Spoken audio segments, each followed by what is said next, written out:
Welcome back to our local kitchen. Today we're going to be making a dinner made with food from the Loveland Farmers Market, which during the winter time is 4 to 6 on Tuesdays and held at Grailville, which is a great place to go visit.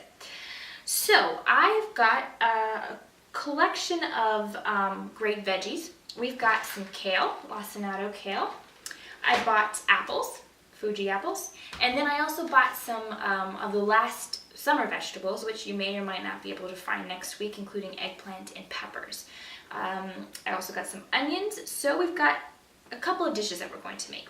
The first is a kale salad made with apple and some non-local ingredients, including Parmesan cheese and some sunflower seeds. And then we're going to make some stuffed peppers and stuff that with an eggplant risotto. So let's get started on this salad. It's great for this salad to sit and marinate a little bit because the kale is kind of tough, and the longer it sits the better. So we're going to make that first. And I'm going to start by taking the kale and de-ribbing it. So we see that there's this tough rib going up, and I'm just going to cut that out with a knife. So cut right along the rib on either side up to where it starts to get more pliable. So I've taken this out. And then to cut the kale, I'm just going to roll it the lengthwise. And then I usually bend it in half again to make it easier. And then you can chop it into ribbons.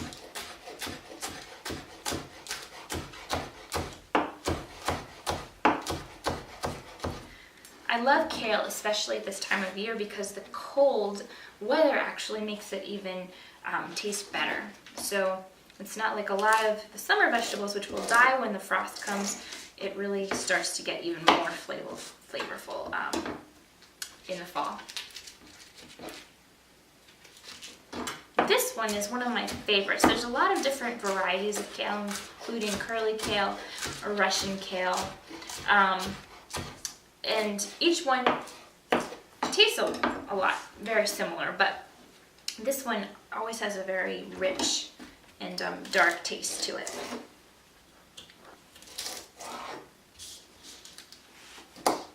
So we'll just keep going here until we have enough for a salad for two.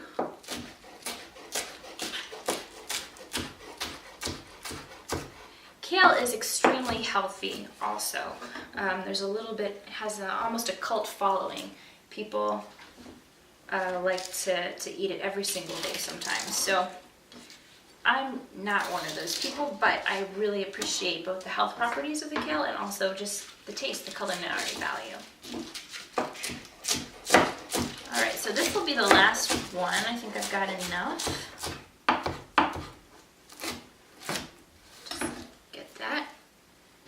Chopped up and in there, and then what we're going to do is we're going to massage the kale. So kale's kind of a tough green. It's not soft like lettuce. And so to make it more palatable, we're going to massage it to sort of start to break it down a little bit. So we're just going to take it in our hands like this and smush it together.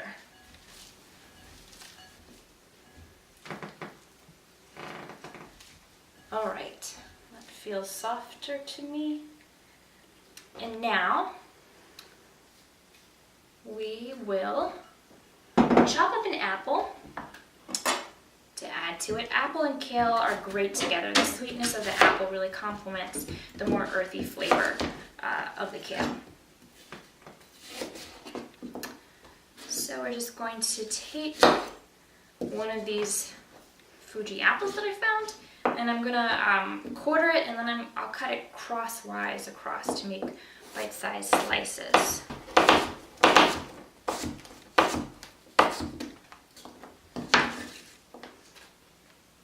You can add as much apple as you want. About half an apple looks good to me for this salad. Put that aside for later. And now we are going to toss it with some olive oil.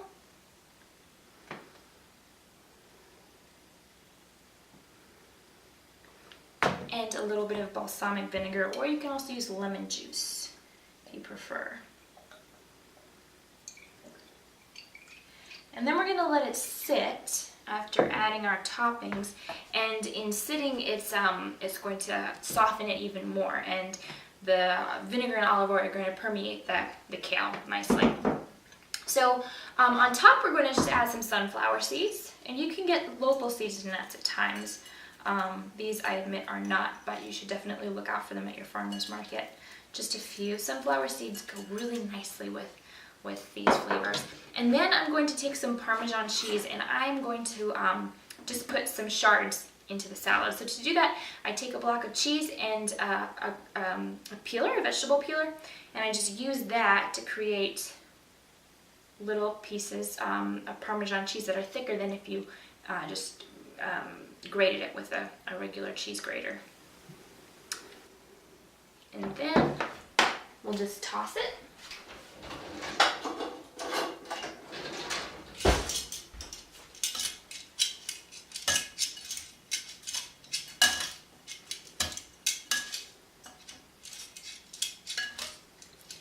And it's really a beautiful salad for the fall. And an alternative to lettuce. I really love how versatile the salad can be. So there we go. That dish is finished.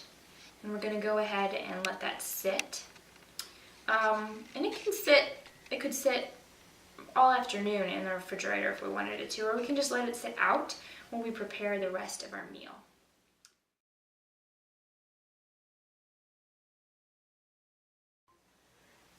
Okay, so now for the main dish. We're going to stuff some peppers with an eggplant and rice filling.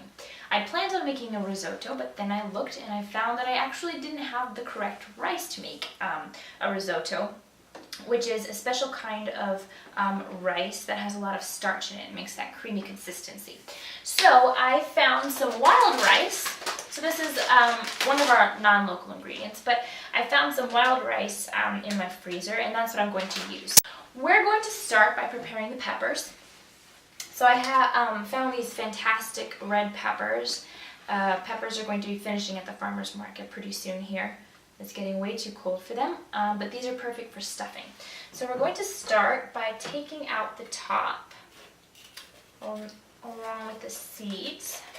So just cut around the top and then dig out the seeds.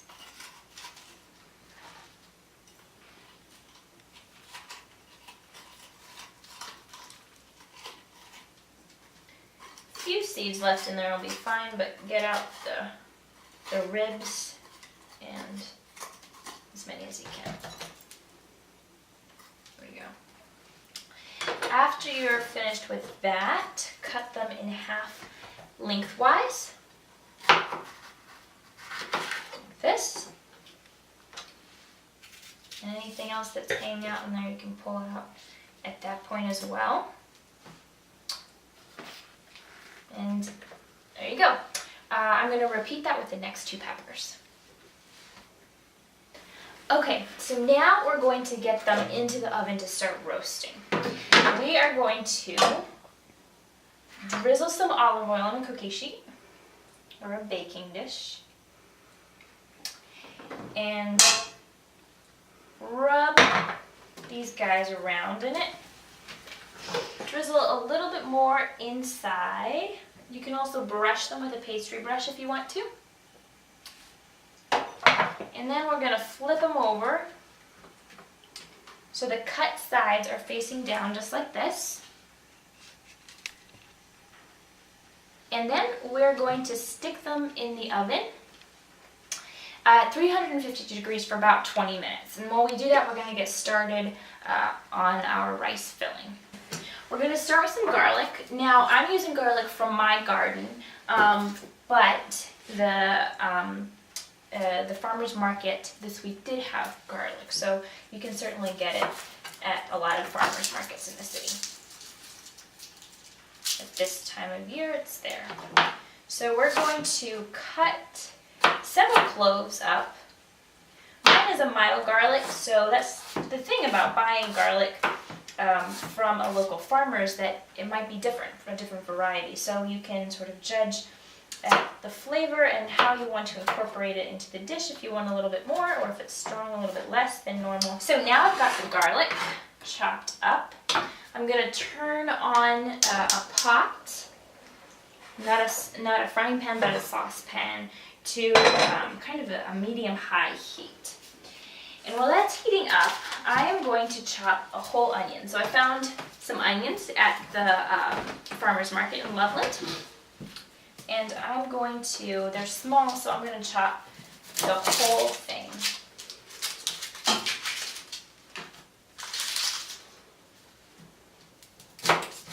A lot of different cultures have stuffed pepper recipes. So the Spanish stuff them, the Italians have recipes, even Indian cuisine sometimes stuffs peppers in different ways. It's a very hearty vegetarian meal, especially if you're adding a grain like we are today, but you can also stuff them entirely with vegetables if you wanted to.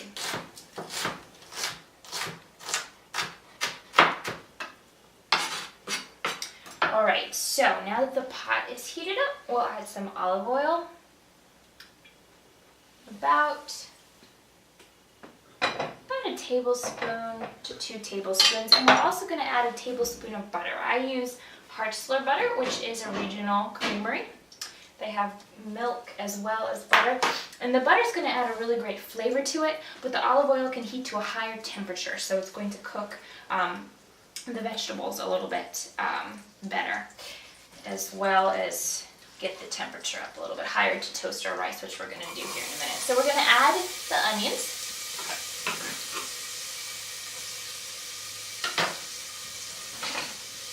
Move that around, and we're just going to watch that they don't burn, but we're going to wait for them to get translucent.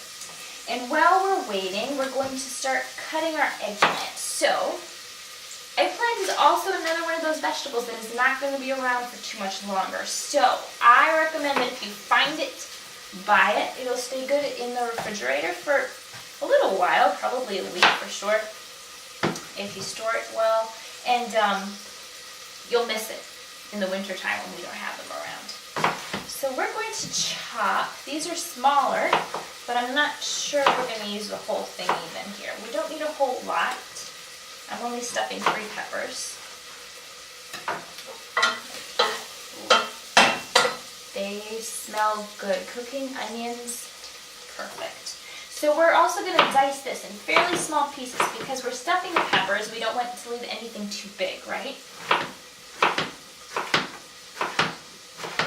Now, often people salt, and I as well, in other recipes, have salted the eggplant to remove the bitterness before I cook it. But when I'm incorporating it into a dish like this, I don't always do it. And so if you want to, you can do this in advance and salt it. Wait for the bitterness to come out in that liquid and pat it down. But I'm just going to toss it in. I'm hungry and it's getting late. So we're going to put in, that was maybe 1/3 of a cup. We're going to maybe put in 1/2 to 3/4 of a cup of finely diced eggplant.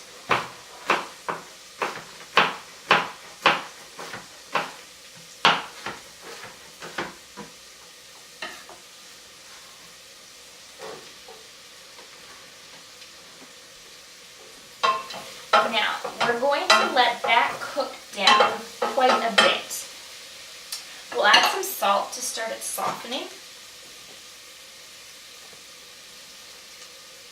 A fair amount, because remember the rice is also going to need salting.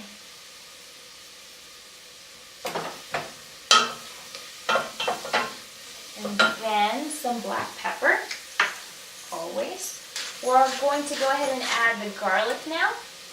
I don't like to add garlic at the beginning with the onions because I find that it burns way too easily. So I like to wait until the heat of the oil is absorbed by other stuff in the pot. We'll add that. And we're also going to add some tomatoes. These are my own tomatoes, which I'm wanting to use up, so I'm using them. But the Loveland Farmers Market also had tomatoes this week. So again, that's another thing that if you think you can eat them, buy them quickly because they're not going to be around for too much longer. So we're just going to dice this up. I'm going to go ahead and add our rice now. It's really great to toast rice before you start it cooking. You don't have to do this, but it gives it a nice rich flavor, and it's going to let it absorb some of that butter flavor as well. So I'm just adding half a cup. This is a wild rice blend.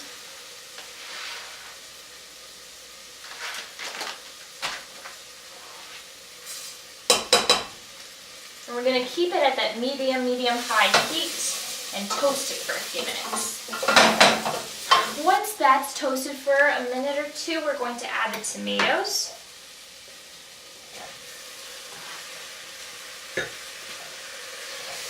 Which will add a nice flavor, a little bit of body as well.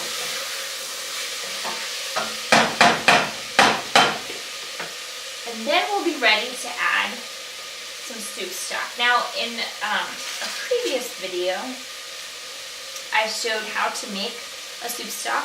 If you haven't gotten to see that, it's super simple. You just throw a potato, an onion, a carrot, turnip, whatever you've got, some celery into a pot, and you just boil it for, I don't know, an hour or so, and then you're going to have some soup stock. So it's great to have around, and you can make it yourself rather than having to buy it and waste the packaging and the energy that it takes to get it to the store. So very easy and also makes an impact. So we're going to add 1 cup to half a cup of rice.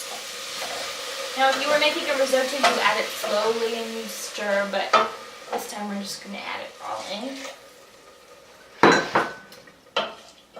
You can add maybe a little bit under because there's some liquid in the vegetables that's going to come out too, but if this is creamy, it's okay. It doesn't have to be perfectly done. It can be a little bit softer. So we're just going to cover that, turn it down just a little bit after bringing it to a boil. So bring it to a boil, turn it down, cover it, and we're going to let it simmer. This is wild rice, so it's going to simmer for 50 minutes, roughly. If you have a white rice, that might only take about 20 minutes or so. Okay, so our rice is cooked. Take a look. It tastes and smells delicious. And then I added a little bit of oregano, dried oregano, while it was cooking. You can find fresh oregano in the Loveland Farmers Market, or you can also use some dried herbs.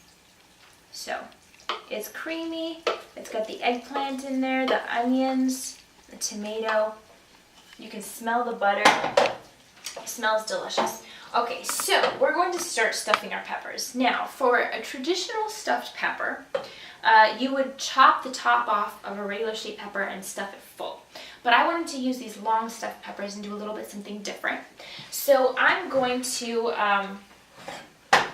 stuff them, but more rather than stuffing, because they're see how they've spread out, that they've been roasted. We're just going to lay the top, the filling on top, and it's going to look beautiful on the plate. So I found at the Loveland Farmers Market a variety of herbs, parsley and chives, which I've chopped up here and I'm going to add to our filling.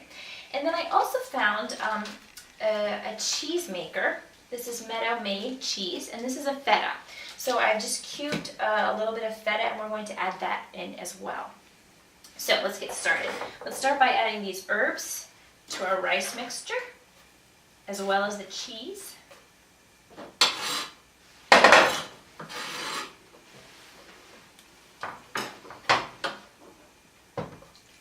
Stir that together.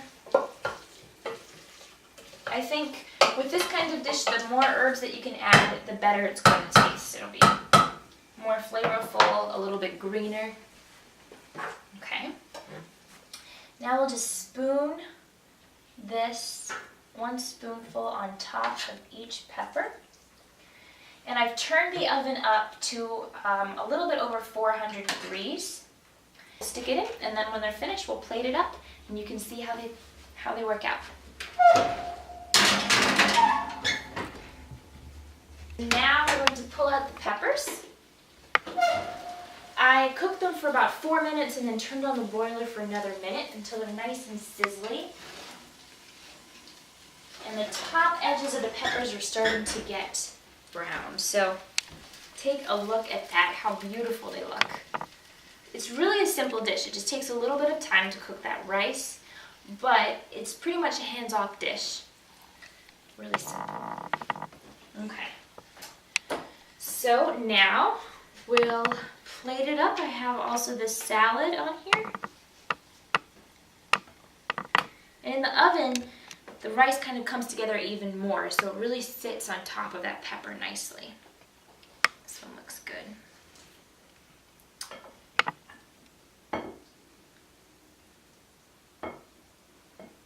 Okay, and as a special touch to finish it off, I found little pansies in the farmer's market as well, and these are an edible flower that you can throw on top, and then just they look so pretty. So I'm just going to put a few of those on the plate as well. And now it's time to taste it.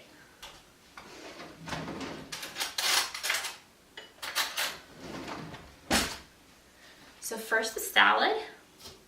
This is the kale with apple and Parmesan.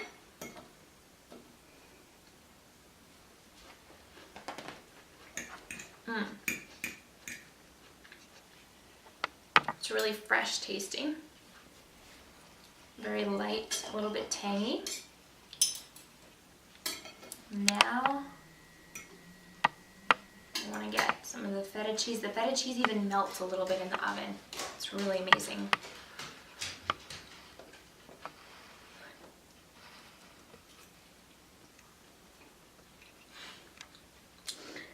It's really, really, really good. A fantastic recipe that's incorporating mostly local organic foods, all from the Loveland Farmers Market. So I hope that you enjoy this recipe, and I'll see you next time on Our Local Kitchen.